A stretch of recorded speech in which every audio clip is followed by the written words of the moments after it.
Assalamu alaikum. Okay students, today we are going to talk about learning in psychology. जैसे कि हम लोगों ने इस पर बात की थी कि एक्सपेरिमेंट्स आपने डिस्कस किए थे, आप उससे वेल अवेयर हैं, तो हम लोग स्टार्ट करते हैं लर्निंग से। सबसे पहले बात करेंगे लर्निंग की डेफिनेशन में कि बेसिकली लर्निंग है क्या। Learning is change in behaviour और in potential behaviour that occur as a result of experience. यानी लर्निंग कहते हैं एक ऐसे एक्सपीरियंस को जिसकी वजह से हमारे बिहेवियर में कुछ चेंज आता है। अगर आप डॉग वाली एग्जांपल को अपने माइंड में लेके आओ तो देखो, स्टार्टिंग में डॉग को नहीं पता था कि उसकी बेल के साथ क्या एसोसिएशन है, या उसको नहीं पता था कि बेल बजेगी तो मुझे खाना मिलेगा। लेकिन एक्सपीरियंस के साथ साथ, ट्रायल्स के साथ साथ उसको ये चीज़ समझ आ गई, उसने ये चीज़ लर्न की कि अगर बेल बजेगी तो मुझे खाना मिलेगा। ऐसी बात है ना, तो ये लर्निंग है। ठीक है, अब उसकी थर्ड लाइन देखो, learning occur most rapidly on a schedule of continuous reinforcement. यानी कि सेकेंड थ्योरी वाली बात जो कि ऑपरेंट कंडीशनिंग थी, वो कहते हैं अगर लर्निंग को आप लोगों ने स्पीडली इसको बढ़ाना है, इसको स्पीड अप करना है, तो उसके लिए रीइंफोर्समेंट पे काम करें। ऑब्वियसली अगर एक बच्चा अच्छा काम कर रहा है या वो अच्छे ग्रेड्स लेके आया है, अगर हम उसको इन्फोर्स नहीं करेंगे, उसको पुश नहीं करेंगे, तो कैसे उस चीज़ को वो मज़ीद के एक्सपैंड करेगा, मज़ीद कोशिश करेगा। तो रीइंफोर्समेंट इस तरह से बहुत ज़्यादा इंपॉर्टेंट चीज़ है। However, it is fairly easy to distinguish. Switching to variable reinforcement after the desired behavior has been reached prevent extinction. ये उसी को मज़ीद एक्सप्लेन कर रहे हैं डेफिनेशंस को कि अगर हम उसको इन्फोर्स नहीं करेंगे तो बिहेवियर एक्सटिंक्ट हो जाएगा, मीन ख़त्म हो जाएगा। अगर इन्फोर्समेंट करते रहेंगे तो बिहेवियर कंटिन्यूस रहेगा, और अगर हम लोग उसको इन्फोर्समेंट नहीं करेंगे तो बिहेवियर आहिस्ता आहिस्ता ख़त्म हो जाएगा, क्योंकि उस चीज़ को फील करेगा कि लाइक मैं करूँ या ना करूँ एक ही बात है, मैं अच्छे ग्रेड लूँ या ना लूँ एक ही बात है, किसी को इससे फ़र्क नहीं पड़ा। तो इसलिए वो चीज़ आहिस्ता आहिस्ता उसमें से ख़त्म हो जाएगी। ठीक है जी, समझ आ गई यहाँ तक इसकी डेफिनेशन की। अब आगे चलते हैं हम लोग नेक्स्ट स्लाइड पे। ओके जी, come towards this one slide, types. अब लर्निंग की टाइप्स पे हम लोगों ने क्लास में टास्क था उस पर बात की थी। सबसे पहली टाइप है इसमें लर्निंग थ्रू एसोसिएशन, इसे कहते हैं क्लासिकल कंडीशनिंग। अब लर्निंग थ्रू एसोसिएशन क्या है, इसमें आप वो डॉग वाला एक्सपेरिमेंट माइंड में लेके आओ कि क्या किया एक्सपेरिमेंटर ने, उसने डॉग की एसोसिएशन करवाई उस बेल के साथ। ठीक है ना, जैसे ही वो बेल बजाता था, बेल को रैंक करता था, उसे खाना मिलता था। तो डॉग ने अपनी एसोसिएशन बना ली, डॉग ने लिंक बना लिया, उसने ये चीज़ सीखी, लर्न की कि जैसे ही बेल बजेगी मुझे खाना मिलेगा। इसे कहते हैं क्लासिकल कंडीशनिंग, जिसमें हम लोग एसोसिएशन बना लेते हैं। ठीक है, अब दूसरी टाइप है आपके पास operant conditioning, learning through consequences. अब वो कहते हैं जो आप रिजल्ट से चीज़ें सीखते हो, कॉन्सिक्वेंसेस से सीखते हो। इसमें वो बात कर रहा है, अच्छा ऑपरेंट कंडीशनिंग में बात कर रहे हैं कॉन्सिक्वेंसेस की। सॉरी, अब कॉन्सिक्वेंसेस क्या हो सकते हैं, कॉन्सिक्वेंसेस पॉजिटिव भी हो सकते हैं, नेगेटिव भी हो सकते हैं। तो ऑपरेंट कंडीशनिंग में मेनली उनका फोकस होता है रीइंफोर्समेंट या पनिशमेंट पे। वो कहते हैं आप लोग किसी को अच्छे से लर्न करवा सकते हो विया रीइंफोर्समेंट या विया पनिशमेंट। ठीक है, वो कहते हैं कि दो ऐसे कॉन्सिक्वेंसेस हैं, ये दो ऐसी टर्म्स हैं जिसके थ्रू हम लोगों को गलत या सही का पता चलता है और हम लोग उसमें डिफ्रेंशिएट कर पाते हैं और चीज़ों को लर्न कर पाते हैं। सही हो गया जी, वही बात है। अगर कोई अच्छा बिहेवियर कर रहा है, शोर कर रहा है, तो उसको हम इन्फोर्स करें, okay very good, well done, keep it up, you can do it better, तो ऑब्वियसली उसमें पॉजिटिविटी आएगी। अगर हम लोग उसको निगलेक्ट करें, हम उसको अवॉइड करें, हम उसको सपोज अगर किसी ने मिसबिहेव किया है और हम लोग उससे बात करना छोड़ दें, उसको मारें, उसको डांटें, उसकी इंसल्ट करें, तो ये पनिशमेंट नहीं है। इस थेरी के अकॉर्डिंग, इस टाइप के अकॉर्डिंग पनिशमेंट भी एक पॉजिटिव चीज़ है। वो कहते हैं पनिशमेंट ये नहीं होता आप किसी को मारो, पीटो, बदतमीजी करो, उसकी तजलील करो। वो कहते हैं पनिशमेंट सिंपली ये चीज़ होती है कि आप लोग जो उसकी फेवरेट चीज़ है ना, कुछ देर के लिए उसे वो ले लो। पनिशमेंट का बेसिकली पर्पस क्या है कि उसको एहसास दिलवाना कि तुमने गलती की है। लेकिन हम लोग क्या करते हैं, हम लोग ऐसा एहसास दिलवाते हैं कि अगला बंदा अपने से नजर नहीं मिला पाता, जो कि गलत बात है। ठीक है, अब जो थर्ड वन टाइप है आपके पास वो है लर्निंग थ्रू ऑब्जर्वेशन, मॉडलिंग या ऑब्जर्वेशनल लर्निंग। इसमें मैंने आपको बेंडूरा की एग्जांपल दी थी कि एल्बर्ट बेंडूरा ने एक एक्सपेरिमेंट किया था डॉल्स पे। ठीक है, उसके साथ साथ उसने उस डॉल के थ्रू बहुत कुछ चेक किया था। अगर बारबी बड़ी सॉफ्ट नेचर की डॉल थी तो उसने बेंडूरा का जो सबके सामने इमेज बनाया था बड़ा एग्रेसिव बनाया था, और फिर उसने देखा कि बच्चे उसको इमिटेट करते थे, बच्चे उसको कॉपी करते थे। जैसे जैसे वो बोबो डॉल बिहेव करती थी, फाइटिंग करती थी, एग्रेशन शो करती थी, बच्चों ने सेम वो चीज़ें सीखना शुरू कर दी। तो इसमें वो बात करते हैं कि हम लोग अपने मॉडल से सीखते हैं। हम देखिए छोटे से बच्चे होते हैं ना, वो कहते हैं मैं तो बड़ा होकर बेन 10 बनूंगा, मैं ये मिस्टर बीन हूँ, मैं ये हूँ, मैं वो हूँ। तो वो तभी से इस चीज़ को आइडेंटिफाई कर रहे होते हैं, तो हम लोग उसको बड़ा लाइटली ले रहे होते हैं कि अगर वो सुपरमैन कह रहे हैं, कुछ कह रहे हैं, लेकिन हमें इस चीज़ को देखना है कि अगर वो अपने लिए मॉडल सेट कर रहे हैं ना, तो वो उसको प्रॉपर कॉपी करेंगे, उसको इमिटेट करेंगे। तो लर्निंग थ्रू ऑब्जर्वेशन में वो इस तरह से बात कर रहे हैं। तो यहाँ पे आपको ये चीज़ क्लियर होनी चाहिए कि हमारे पास 3 तरह की लर्निंग है, जिसमें हम लोग इस स्लाइड्स में बात करेंगे। सबसे पहली लर्निंग है लर्निंग थ्रू एसोसिएशन, जिसमें हम लोग चीज़ों की एसोसिएट करते हैं एक दूसरे के साथ। यानी उसने फूड को और बेल को एसोसिएट किया डॉग के लिए, ऐसी बात होगी जी। दूसरी में हमने देखा कि learning through consequences, operant conditioning, इसमें उसने बात की रिइंफोर्समेंट की और पनिशमेंट की। और थर्ड वन में उन्होंने बात की मॉडलिंग की, कि हमारे लिए मॉडलिंग बड़ी इंपॉर्टेंट है। जो मॉडल होगा हम लोग उसको कॉपी करेंगे। अच्छा जी, इसमें वो एग्जांपल से बात कर रहे हैं, उस एक्सपेरिमेंट पे बात करें। अगर हम लोग ऑपरेंट का एक्सपेरिमेंट देखें तो माउस वाला एक्सपेरिमेंट आप सबको पता है कि उसने माउस के सामने डिफरेंट लीवर्स रखे थे। अगर एक लीवर को प्रेस करेगा तो उसको कुछ शॉक मिलेगी, अगर एक पे प्रेस करेगा तो उसको फूड मिलेगा। तो उसने उसके बिहेवियर को मॉडिफाई किया रिइंफोर्समेंट से या पनिशमेंट से। ऐसी बात है ना, उस यानी कि वो अगर रेड लिवर, सपोज अगर वो रेड लिवर को प्रेस करता तो उसको फूड मिलता। उसने इस चीज़ को इन्फोर्स किया और इस चीज़ सीखी कि मैंने रेड को ही प्रेस करना है, और जब भी ग्रीन को प्रेस करता तो उसको करंट मिलती, इसलिए उसने वो चीज़ सीख ली। अब क्लासिकल कंडीशनिंग में क्या हुआ, there goes the bell, it's time for food, कि उसने ये चीज़ लर्न करवाई डॉग को कि अगर बेल बजी है तो ये खाने का टाइम है। आपको जस्ट खाना तब मिलेगा जब बेल बजेगी, अदरवाइज आपको खाना नहीं मिलेगा। तो ये उसकी क्लासिकल कंडीशनिंग की एग्जांपल थी। ये एक्सपेरिमेंट आप लोग डिटेल में पढ़ चुके हैं। अब हम लोग बात करते हैं क्लासिकल कंडीशनिंग पे, उसको मज़ीद एक्सपेंड करें, उसको मज़ीद एक्सप्लेन करें। If a neutral stimulus, a stimulus that at first elicit no response is paired with a stimulus that already awoke। यानी इसमें वो सिंपली ये बात बताना चाह रहे हैं कि क्या हुआ कि जब उसने स्टार्टिंग में डॉग को लर्न करवाने की कोशिश की तो डॉग इस चीज़ से अवेयर नहीं था, वेल अवेयर नहीं था। उसको नहीं पता था कि बेल क्यों बज रही है, या बेल का, खाने का या स्लाइवा का क्या रिलेशन है। तब सारे न्यूट्रल रिस्पॉन्स थे, क्योंकि कंडीशनिंग नहीं हुई थी।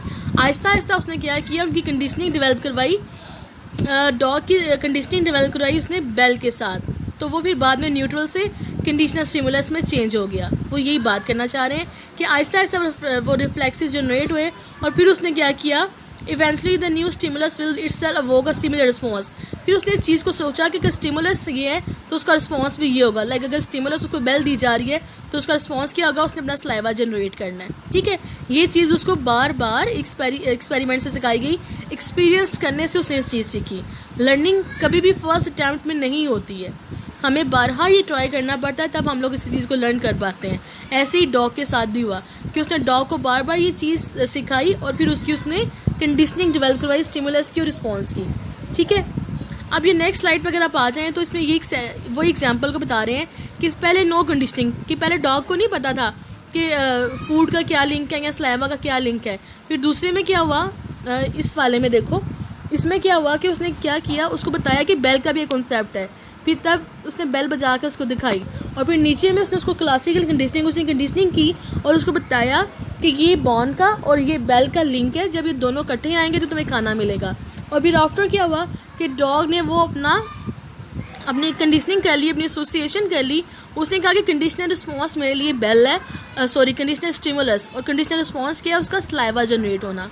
तो इस तरीके से उसने एक्सपेरिमेंट किया और उसकी कंडीशनिंग कर। अच्छा जी, अब ये बात कर रहे हैं कुछ प्रिंसिपल्स पे, कुछ रूल्स पे जो कि क्लासिकल कंडीशनिंग के हैं। सबसे पहले बात करें एक्सटिंक्शन पे। एक्सटिंक्शन कहते हैं किसी चीज़ के खत्म हो जाने को। अब वो कह रहे हैं if the conditional stimulus is presented repeatedly, यानी बेल मुसलसल बजाई जा रही है, in the absence of unconditional stimulus the conditional stimulus and conditional response bond will weaken and the conditional response will eventually disappear.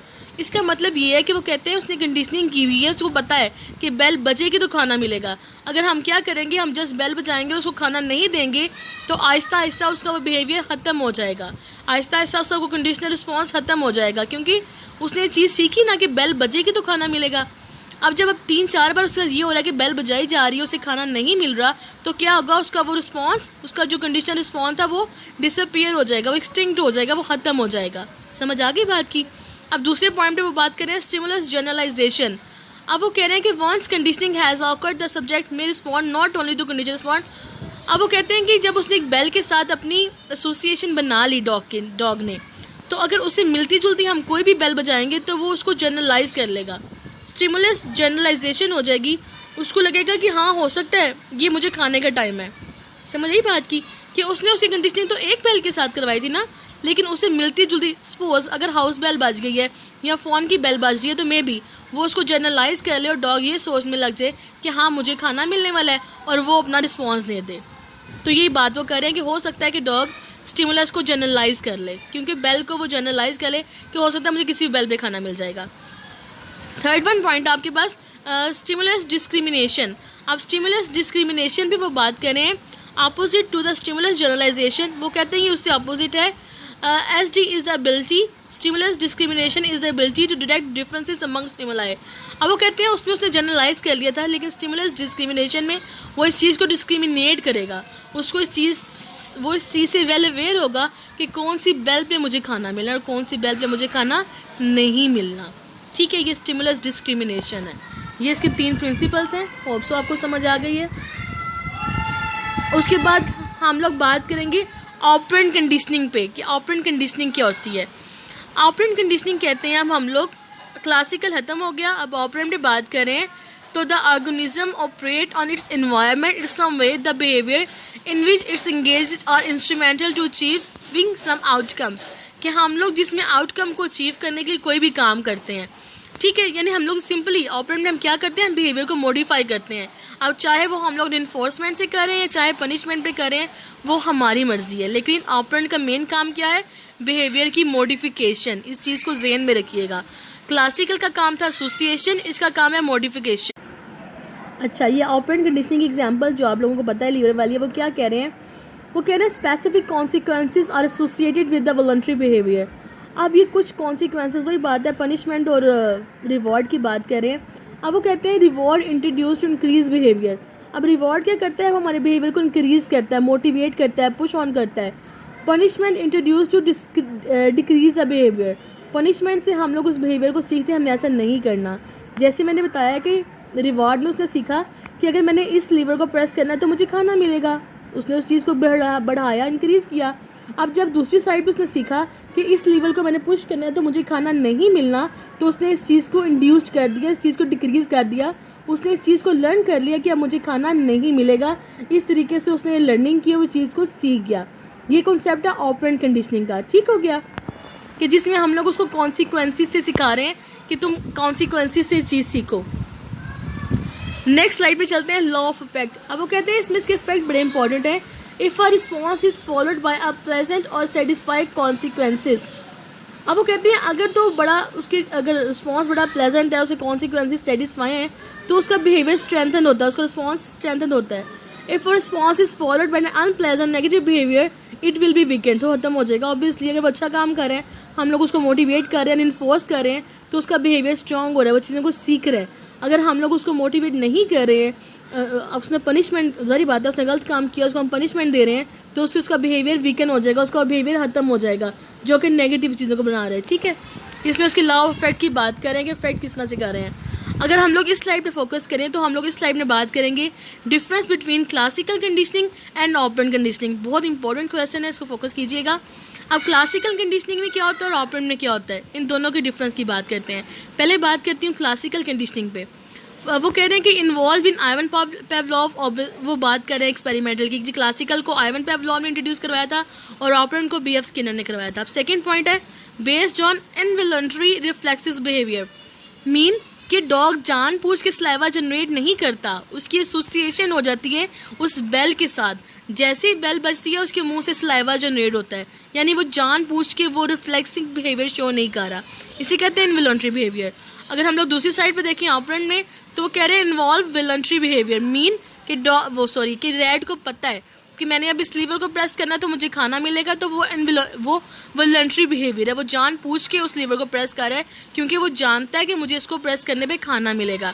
अब थर्ड पॉइंट है studies individuals behaviour in relation to various internal external stimuli, कि वो कहते हैं कि हम वो जो पेवलॉव का एक्सपेरिमेंट है वो इंडिविजुअल बिहेवियर को स्टडी करता है, ठीक है, यानी सिर्फ डॉग के एक बिहेवियर को उसने स्टडी किया और टर्नर एक्सटर्नल। और दूसरी साइड पे हम बात करें तो वो कह रहे हैं कि जो ऑपरेंट कंडीशनिंग है studies behavioural pattern that takes place in response to numerous reward and outcome, कि वो जस्ट इंडिविजुअलिज्म पे बात नहीं करें, वो जनरली बात करें, वो रिवॉर्ड से बात करें और उसके आउटकम पे बात करें। अब लास्ट वन पॉइंट है Pavlov's world's famous dog experiment helps to establish the theory, कि उसके जो एक्सपेरिमेंट था उसने उसको हेल्प किया थ्योरी बनाने में। अब स्किनर का कौन सा, स्किनर का रेड बॉक्स थ्योरी है। आपको पता है कि उसने डॉग पे एक्सपेरिमेंट किया था क्लासिकल में और ऑपरेंट में उसने रेड पे एक्सपेरिमेंट किया था। तो ये उसके कुछ डिफरेंसेस हैं, इनको जहन में रखिएगा। नेक्स्ट स्लाइड पे चलते हैं। Third one type observational learning या मॉडलिंग। अब ऑब्जर्वेशनल लर्निंग में क्या है जी, observational learning describe the process, इसमें मैंने आपको बेंडोरा की थ्योरी बताई थी, process of learning through watching others, retaining the information and then later replicating the behavior that we observed, यानी कि पहले वो इन्फॉर्मेशन को पहले वो देखता है, ऑब्जर्व करता है, उसको अपने माइंड में रखता है और बाद में उसको रेप्लिकेट करता है या इमिटेट करता है, ठीक है जी। इसमें आप बेंडोरा का डॉल वाला एक्सपेरिमेंट ज़हन में रखिएगा, बोबो डॉल वाला, ठीक है। अब वो ये बात करें कि मॉडलिंग में हम लोग दूसरों को ऑब्जर्व करके सीखते हैं, जो लोग हमें अच्छे लगते हैं हम लोग उनको सीखते हैं, मॉडलिंग करते हैं, या हम लोग ऑब्जर्वेशन से चीज़ें सीख सकते हैं। इसमें उसकी एग्जांपल की बात ही कर रहे हैं। Albert Bandura social learning theory suggest that people learn through observing and imitating the actions. वो कहते हैं वेंटूरा कहते हैं कि हम लोगों को ऑब्जर्व करने से सीखते हैं या उनको कॉपी करने से सीखते हैं। As demonstrated in his classic Bobo doll experiment, people will imitate the actions of other without direct reinforcement. वो कहते हैं कि डायरेक्टली हम लोग उनसे लिंक नहीं होते। ऑब्वियसली वो डॉल जो भी कर रही थी, वो बोबो डॉल का जो कार्टूनी कैरेक्टर था वो जो भी कर रहा था, लेकिन लोग उसको कॉपी कर रहे थे।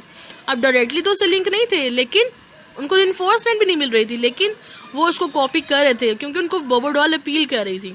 चाहे वो अग्रेशन सिखा रही थी लेकिन वो अपील कर रही थी। आप देखें ना, अगर कुछ बच्चे ऐसे ही बचपन में कार्टून्स देखने लग जाएंगे, फाइटिंग वाले, बेंटन वाले, कुछ ऐसे कार्टून्स, तो वो लोग ऑटोमेटिकली वैसे ही क्वालिटीज़ अपने अंदर जनरेट करने लग जाते हैं। तो ये है बोबो डॉल का एक्सपेरिमेंट। तो ठीक है जी, यहाँ तक मैंने आपको तीनों लर्निंग की टाइप्स बता दी, जिसमें सबसे पहले मैंने आपको बताया कि लर्निंग है क्या। उसके बाद मैंने लर्निंग बाय कंडीशनिंग बताई, जिसमें हम लोग एसोसिएशन से सीखते हैं। फिर मैंने आपको ऑपरेंट लर्निंग बताई, जिसमें हम लोग रिइंफोर्समेंट और पनिशमेंट और कॉन्सिक्वेंसेस से सीखते हैं। और थर्ड वन मैंने आपको टाइप बताई ऑब्जर्वेशन लर्निंग, जिसमें मैंने आपको बताया कि हम लोग मॉडलिंग से सीखते हैं या दूसरों को ऑब्जर्व करने से सीखते हैं। ठीक है जी, यहाँ तक लर्निंग का लेक्चर क्लियर हो गया। अगर आपको कोई कन्फ्यूजन होगी तो हम बात करेंगे इंशाल्लाह इस पर। थैंक यू जी, अल्लाह हाफिज़।